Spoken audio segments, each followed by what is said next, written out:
Hi, this is Patricia Stepler with Your Inside Power, where we help you to find the inside work and to become the person you really can be.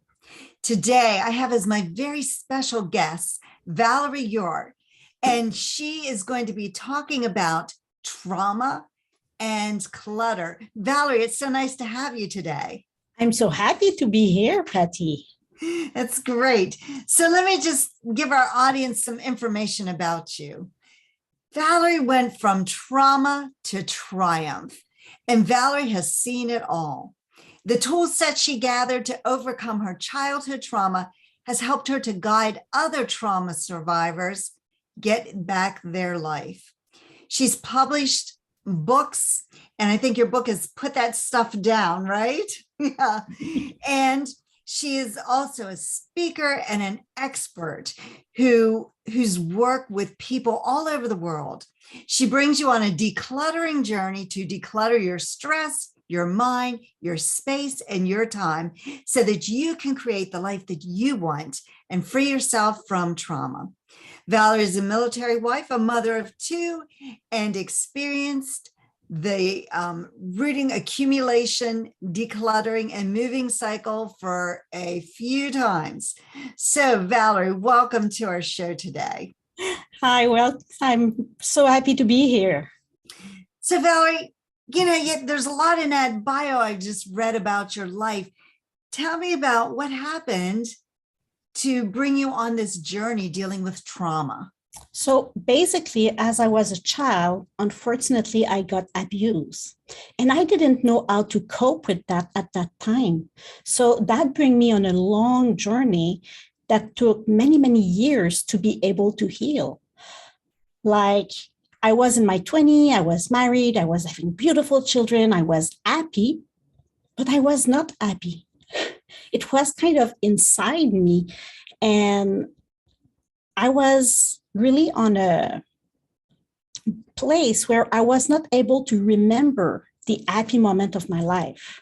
For example, my first true kiss, or when my children walked the first time, those kind of magic moments in life. Right. It's kind of if they were passing near me. I was seeing them, but my memory was not grabbing on them.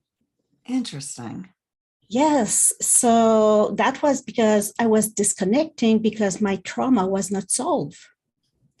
And I was seeing doctor, I did EMDR, talk therapy, I did medication, lots of things, but I was still in that state.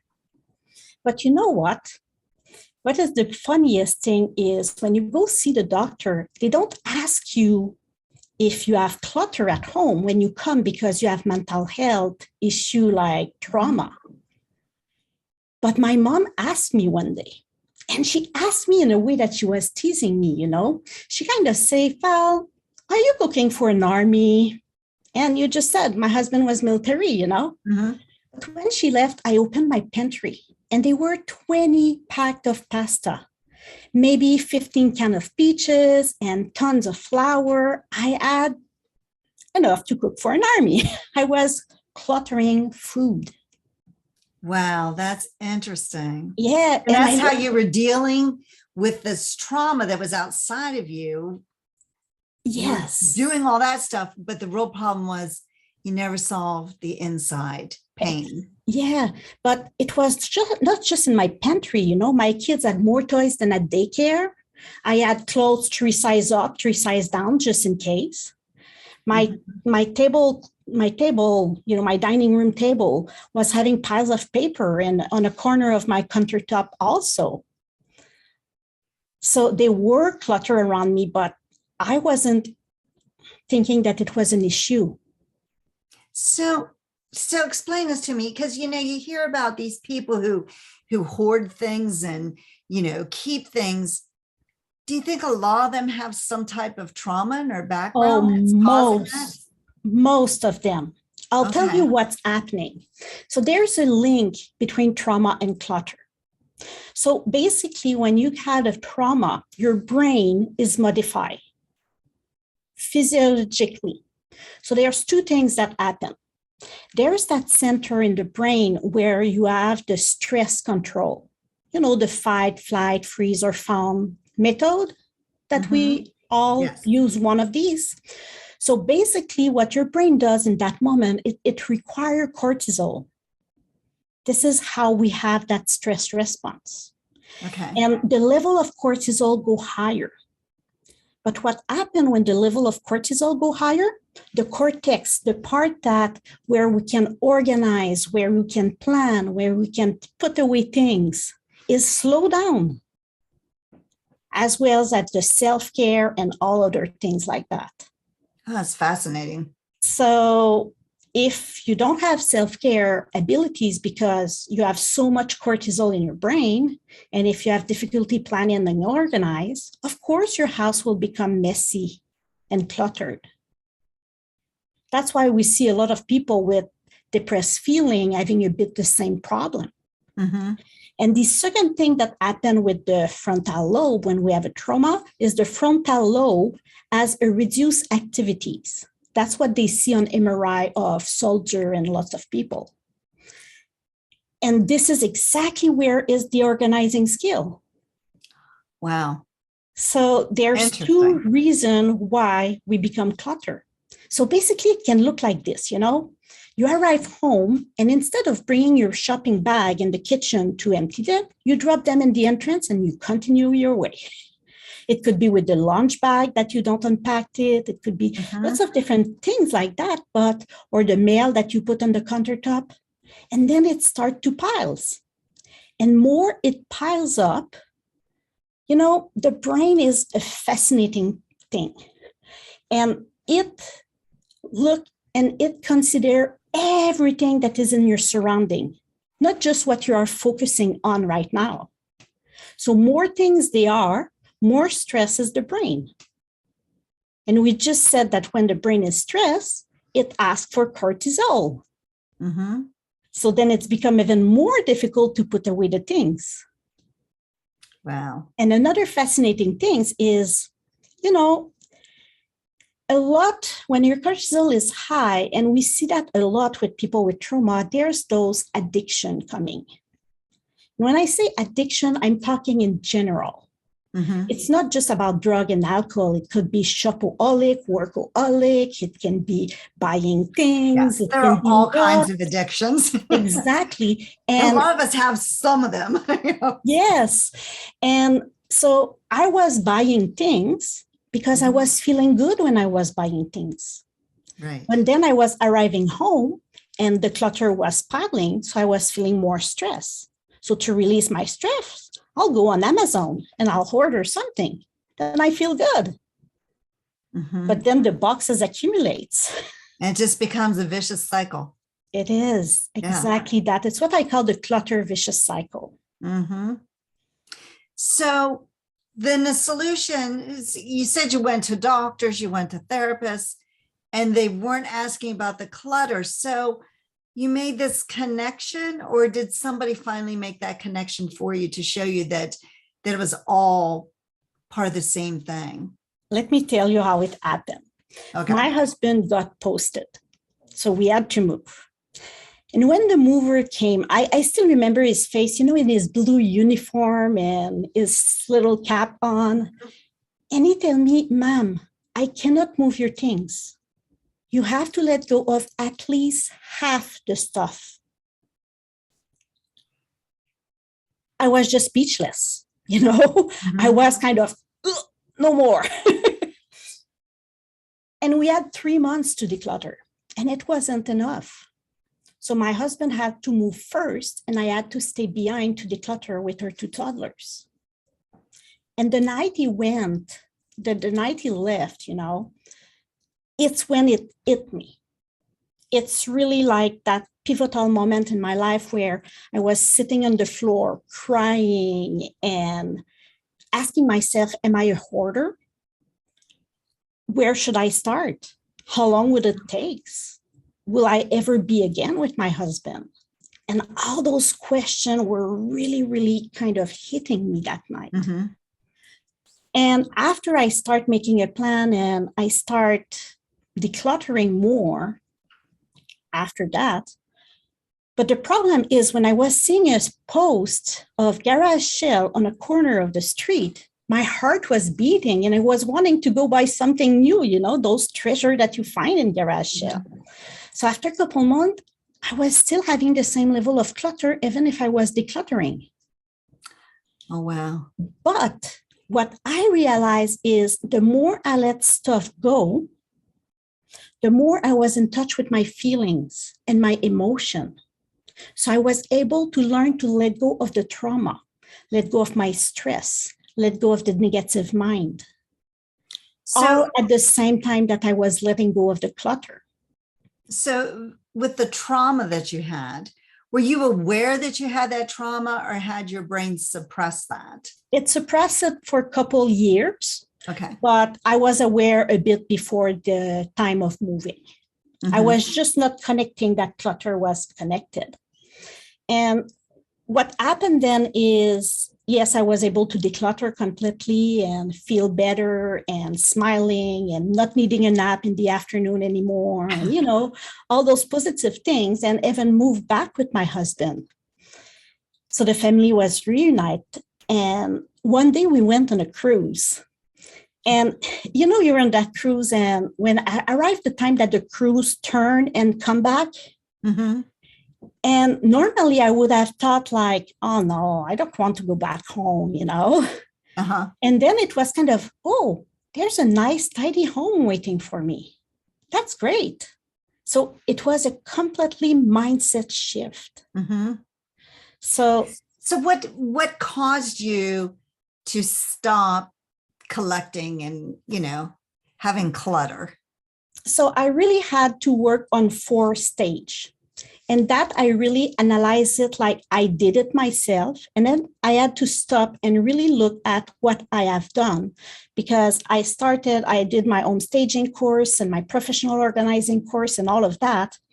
And I was helping people with clutter. And the thing was, every people that I was helping were talking to me about trauma.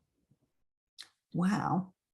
So my question at that point was, is it because I survived trauma so people are more open to talk to me about trauma? Or it's because there's a real connection in between? And there's a connection in between. And this is really where I really sit down and look at all my paper, my note, my journal, and all of that. And we analyze, what do we need to do to be able to let go of both the clutter and the trauma? Because if we, like a lot of people, they hire a professional organizer. That person come home, help you declutter, that person go away, clutters come back. Because the problem is not solved. So what we find out is there are 4 steps that need to be done in a specific order to be able to have a clutter-free environment for good. Right. So the first one is to declutter the stress. We have said that the cortisol is higher. So the brain is in brain fog mode in that moment. So it's difficult to manage and to declutter. You start trying to declutter and then you have a panic attack. Then you stop and you go do something else. So we need to declutter the stress first. Then the mindset, or the negative self-talk, that inner voice that is sometimes a bit less gentle that we will speak with her best friend. Yes. So this is like, I start to declutter and, oh, it's my mom who gave it to me. She will know if I let it go. Or Auntie Betsy will be mad at me. So all those kind of things are inside the mindset. So we need to work on that and on our relationship with the stuff, the belongings, to be able to declutter easier. And then a place that is often forgive is the time. Yeah, but it will take time to declutter. Yes, but you know what? If you do 30 minutes a day, that's over 170 hours a year. That's more than 17 big 10 hours a day. So you can do a lot. Right. So it's to it gets back to having the discipline. The Yes, discipline to do it. that's why we had worked on the mindset before. Right. And then we work on healthy habits with the time and things like that. Mhm. And then we can tackle the clutter. Mhm. Because when we tackle the clutter first, instead of in the fourth position, clutter come back. Yeah. So I can remember watching a couple episodes of HGTV. I think it's called Love It or Leave It. And Yeah. some of the houses, I mean, they were just piled through of, I'm just going to say it was junk. It was more than just clutter. It was just junk. The- And I often thought, when they gave them this beautiful home that was very organized, in the back of my mind, I'd say, and how long is it going to look like that? And you know what? This is exactly what happened. And I will tell you why. Because when you have had a trauma and you accumulate stuff, it's not just because it's family heirloom and things like that. Your stuff become your nest, your fortress, your barrier between you and the outside world. So it's like your protection. Exactly. So, and yeah, the connection with the stuff become really, really intense. That's why sometimes people that didn't leave it don't understand. Yeah, but this is just a newspaper. But for that person, it's more than a newspaper. It's the story that day they were able to take a walk outside of their apartment or of their house, and he meet that person at the place where they buy their newspaper, and on their way home they pet a dog, and that was their day. Mm-hmm. That was the capability to go outside instead of staying inside for days. So it's that relationship with the stuff that is different. Yeah. Every piece of stuff become a story, even if we think that is just junk. And for some people, it could be expensive junk. Mm-hmm. Like I've seen people with collection of Swarovski, like hundreds of them. I have seen people, it's wine bottle, other it's newspaper, others is red hat, other is, there's lots of different type of things that can be collected. Shoes. Mm-hmm. Shoes is one that pass well in our society. But when you have 300 pairs of shoes, somewhere there's a little something that need to be addressed. Yeah. I was thinking of that looking at my closet the other day. It was time to declutter some of it. Just too many clothes in there, too many things I don't wear. Yeah. So I was sort of thinking when you were talking about this, my one grandparents, of course, they lived through World War II, and they kept everything. And I remember after my grandmother died and we were cleaning some of their attic area. And I mean, she would save scraps of material. Yep. Now, I know she was also a seamstress and she had made some quilts and so on. So she might have saved them for that purpose. However, she hadn't been able to sew for quite a while because she had macular degeneration. And when I looked at those things, I'm like, why do you save all this junk? To me, it was just junk. Yep. And of course, then we had to clean it all out and get all out of there. And that's not easy. No, it is not. And they did that, with all kinds of things. They would just save them. And I always just kind of thought it was because having lived through the Depression and World War II, that's a trauma. When things were scarce, it is a trauma. But I never looked at it as trauma. I always looked at it as because they had gone without. Yeah, no, but they gone without, and that's a trauma. And it's the same thing with the pandemic, actually. Like people, it's not talked yet in the news, but the amount of clutter that people gathered during the pandemic is phenomenal. Wow. Because people start to buy online. And instead of having some leisure, they buy things. So people have way more stuff that they have before. And there's always a category of people, and I don't blame them, and I did it for years, that keep the box in which you receive the item. like your iPhone box or your stereo box or they keep all the boxes in case they move one day. But when you move, you don't use those boxes. You will use other boxes. Yeah. And when you calculate all of that, so all the packaging plus all the item, the storage industry right now is flourishing. If there's an industry that do not have difficulty with COVID, it's them. I think of that with people who have storage units.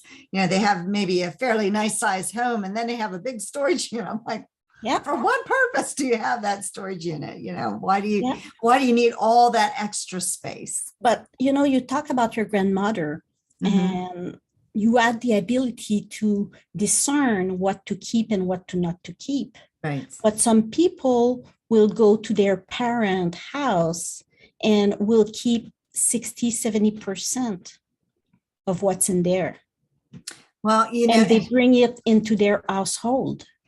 Yeah. And speaking of that, so my mother is in a nursing home right now. And so we cleaned out her house and I had no idea how much of a hoarder she was until I was cleaning out her house.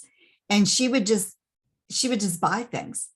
So I don't know what trauma she was dealing with, but I mean, she just would buy things and then she wouldn't know she had them. And then, she'd have another one and she had like cupcake wrappers. She must have had, 30 different containers of different seasonal cupcake wrappers. I'm like, why would you have all this stuff, There's two possibilities here. Either, yes, she had a trauma and you are not aware of which one it is. The other one, if she grew up in a scarcity mode. Her parents have lived a war. Yes. Mm-hmm. And your mother is probably born at the end of the war. Well, she would have been a child because she's 90. So she would have been a child in World War II. So she experienced World War II. Yes. Mm-hmm. So that's enough to start accumulating things. And you know what? You're exactly right, because her parents did not have a lot. And when she and my dad first got married, they didn't make a lot of money. And so she didn't have things until they were both having, a better income. She went to work and, when I was a kid, and then they were able to buy things. So it probably was a scarcity thing. And now all of a sudden I have the money. Now I can buy stuff that you don't need. Yeah, but it's just in case. Yes. Mm-hmm. If another situation happened, look at all the toilet paper that was accumulated with the pandemic. Mm-hmm. The hoarding. The hoarding of it. There are some people that seriously accumulated lots of toilet paper. Yes. And it's true that because of all those little pockets of accumulation, there were no toilet paper on the shelf for a couple of weeks. Mm-hmm. But after it came back. Yes. But that scare, people, we are a sensitive individual. And scare is a really strong emotion. Fear is one of the strongest emotion. So when that is there, we act differently. Yeah. This has been really fascinating, Valerie. Really fascinating to start to understand, that our minds do work in funny ways. It does. We figure out ways to cope in situations. And sometimes we don't look at, things that we have that are really trauma to us. Yeah. And we didn't but touch the point of generational trauma. Oh, share something on that. We have a few minutes left here. Let's hear about generational trauma. So there's energy that are in our cells from the beginning, in our DNA and things like that. There's encoding, if you say some words to water, you can change how the crystal looks. and we are made of 70% water. So when someone like your grandmother experienced a trauma, when she had your mother in her womb, your mother experienced it. But you know what? The ovules that you were born from was made when your mother was in her mother womb. So that ovule has somewhere in it the trauma encrypted on it. Yeah, that coding. Yeah. That coding is there even before you are born. And that coding, when the DNA is replicating, is just replicating the energy of the trauma. So it's kind of come 2 generations before. Right. Well, and that's what I talk about with my clients, that we have these paradigms, we have these thought patterns, and some of them are generational. They've been around and they've, crept into our mind, just like subliminal almost, and so that's fascinating. Yeah. But whatever the kind of trauma that happened, car accident, bad divorce, war situation, bullying, whatever the kind of trauma, it is possible to let go of it. And this is really my message, it's really like it is possible to learn to let go. So Valerie, tell us, how do you work with clients? How do you help people? Do you have anything that the guests can go to? So there's the book. That's one thing. It can be found online on our website. All right. So put that stuff down. Yes. And there's also our website, the.duelht.com. And there's also an offer that I have for your people because they already listened to me and have a little touch. So we made a little link that you will share, I think, in the notes or in the comment. I'll put that in the notes, so I'll be there for you to check out. So it's tiny.ie/clutter-free. And people will be able to listen to a mini class that I have built. And from the mini class, there's a gift at the end. So so you need to listen to the whole thing. So you get the gift at the end. Yeah. Okay. So keep that in mind, everybody. You need to listen for the end. So you get the gift that she's offering you. Exactly. So this has really been fascinating. So what results do you see in the clients that you work? We have a couple minutes left. Can you tell us about some success stories that you've had? Yeah. I see transformation. I see people that arrive that are like this, sitting on their couch, for example, in my coaching program, depressed, not going out, not having leisure, and having piles of clutter here and there, and sometimes even walking on some clutter on their floor. And I see that couple months after they're straight on the camera, they're smiling and they went out to do something and the level of clutter has reduced and they are able to start cooking again in their kitchen. And it's just beautiful to see. I've seen entrepreneur having a desk full of piles of stuff, starting to be able to focus more and do more money because they were able to reduce the clutter in their office. I know that for myself, that you can't live in disarray. You don't feel good about it. And I know sometimes my husband was cleaning off his desk and he made some remark. I said, mine's a mess. I have nothing, I can't say anything about yours. But I get to the point where if the piles start to grow, it's like, I just got to get rid of this. I just can't function. And our brains, we function better when there is order because heaven likes order. And so our brains like order too. Yeah. Good. Thank you so much for today. Yes, I'm so glad you came. And, if you're having trauma or you think maybe you may have had trauma that your brain's suppressed, reach out to Valerie because she's the one that can help you to declutter your life, your brain, and get back to living joyously, because that's what we're here for, to live a joyous life. Yeah, everyone deserves Yes, that. absolutely. So thanks again, Valerie. I appreciate you coming today.